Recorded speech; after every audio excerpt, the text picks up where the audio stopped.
Le premier festival vivant s'est tenu à Paris du 15 au 17 septembre 2016 avec un enjeu majeur, débattre des manipulations du vivant. Pendant 3 jours, 70 experts académiques et industriels ont montré la frénésie croissante autour des ressources vivantes. Avec une question en forme de leitmotiv: la bioéconomie et les biotech peuvent-elles contribuer aux transitions écologiques et énergétiques ?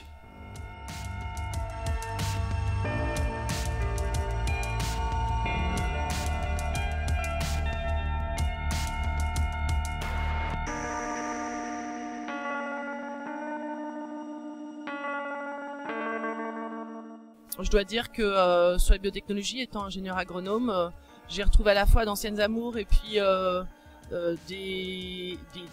débat de fond actuel qui est très bien abordé. Dans la salle, face à ces spécialistes de l'ingénierie, il y avait des gens dont le métier est plus l'écologie de manière plus globale et qui ont fait rebondir sur les risques que ces experts, ces scientifiques n'abordent pas spontanément, et qui est l'objectif de l'organisation, c'est justement de faire dialoguer les gens qui réfléchissent sur le long terme et sur les enjeux généraux avec des gens qui sont plongés dans l'effervescence de leur recherche. Dans notre laboratoire de Strasbourg, on développe des techniques de forçage génétique, gene drive en anglais, chez les moustiques. Et pour faire simple, c'est une technique qui donne à un transgène la capacité d'envahir la population de l'animal dans lequel on va le relâcher. Donc en quelques générations, dans le cas des moustiques, on espère que le transgène ait colonisé toute la population et lui confère soit une résistance à un pathogène, comme le Zika, la dengue, ou dans le cas du moustique du paludisme, le paludisme, ou bien une stérilité des femelles pour supprimer la population de moustiques.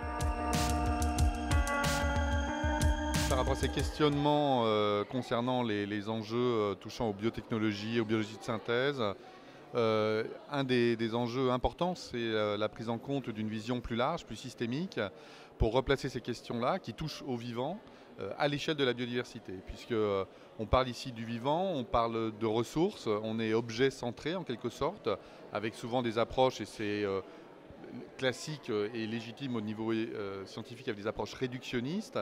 L'idée, c'est de voir comment les effets positifs ou négatifs de ces organismes modifiés peuvent se faire sentir à une échelle plus large dans les interactions qu'ils peuvent avoir avec d'autres organismes, à l'échelle de la biodiversité.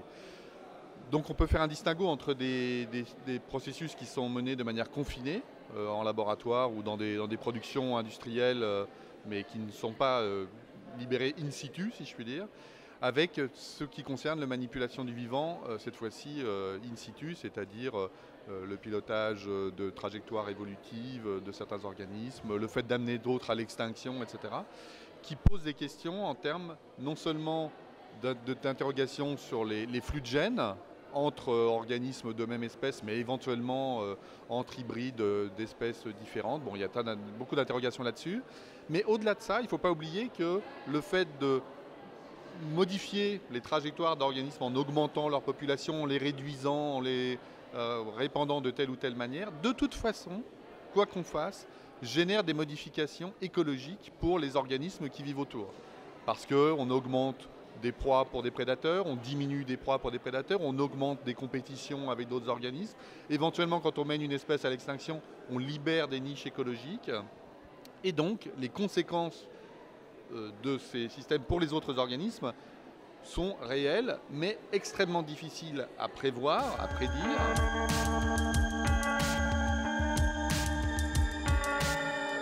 Alors en termes de sécurité pour les chercheurs ayant recours aux nouvelles techniques de type CRISPR-Cas9, à l'heure actuelle, la réglementation est relativement claire. Il s'agit d'une utilisation confinée, avec des niveaux de sécurité différents en fonction des produits utilisés, qui peuvent aller d'un niveau de confinement 1 à un niveau de confinement 4, qui vont donc d'obligations de bonnes pratiques de laboratoire, comme le port de blouses, de gants, de matériel de protection individuelle, jusqu'au recours à des laboratoires de confinement de haut niveau, avec des sources d'air extérieures, des choses beaucoup plus contraignantes. Tout dépend en réalité des gènes qui vont être modifiés, de la manière dont ils sont modifiés, de la manière dont ces CRISPR sont vectorisés et dans la manière dont cette vectorisation peut avoir un effet sur le manipulateur. À l'heure actuelle, les critères européens qui incluent ou excluent des produits de la liste des OGM réglementés se basent sur la technique qui a été employée. Certaines techniques sont explicitement citées dans la réglementation européenne 2001-18 CE et précisent que lorsqu'elles sont employées, les produits qui sont issus de cet emploi des techniques sont des OGM. Est-ce que les CRISPR-Cas9 rentrent dans cette liste de techniques? À l'heure actuelle, ce n'est pas explicitement précisé et une réflexion est en cours au niveau européen à laquelle participe le Haut Conseil aux biotechnologies.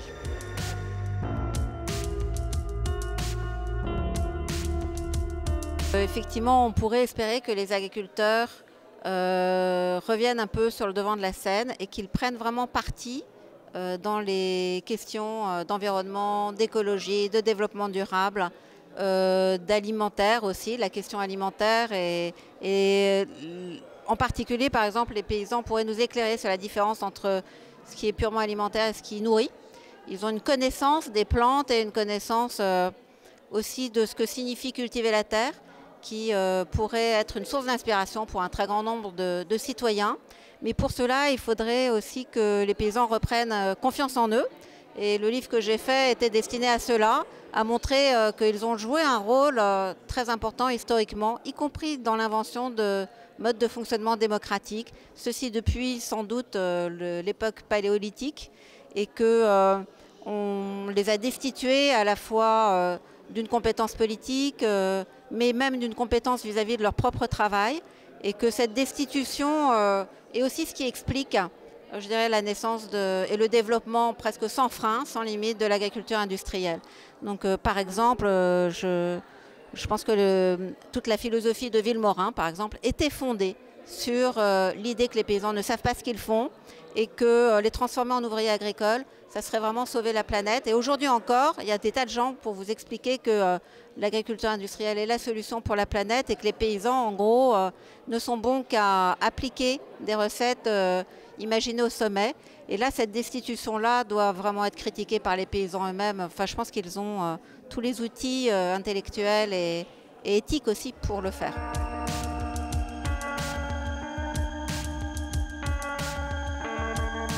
Donc je fais partie de l'équipe iGEM Pasteur 2016 et cette année on a décidé de travailler sur les arbovirus. Donc les arbovirus, ce sont les maladies transmises par les moustiques comme le Zika ou le chikungunya.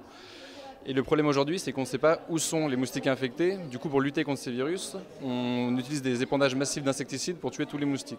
Nous, notre projet propose des éléments pour offrir une cartographie de là où sont les moustiques infectés pour pouvoir lutter plus efficacement. Donc on a imaginé plusieurs objets. Donc savoir un piège à moustiques et un petit système d'analyse qui marche en complémentarité.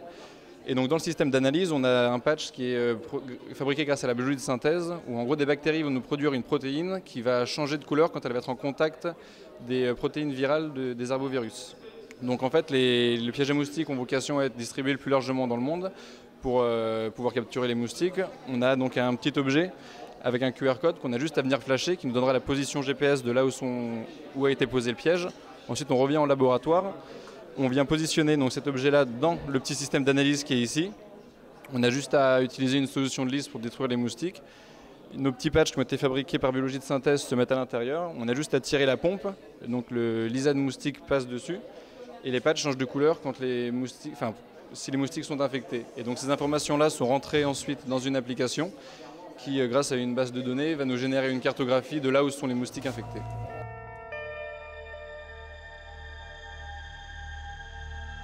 Moi, personnellement, je ne suis pas spécialiste des biotech. Je pense que les questions qui se posent en biotechnologie, autour de l'agriculture, sont à peu près les mêmes qu'on retrouve dans tous les autres domaines des activités humaines dans une société moderne.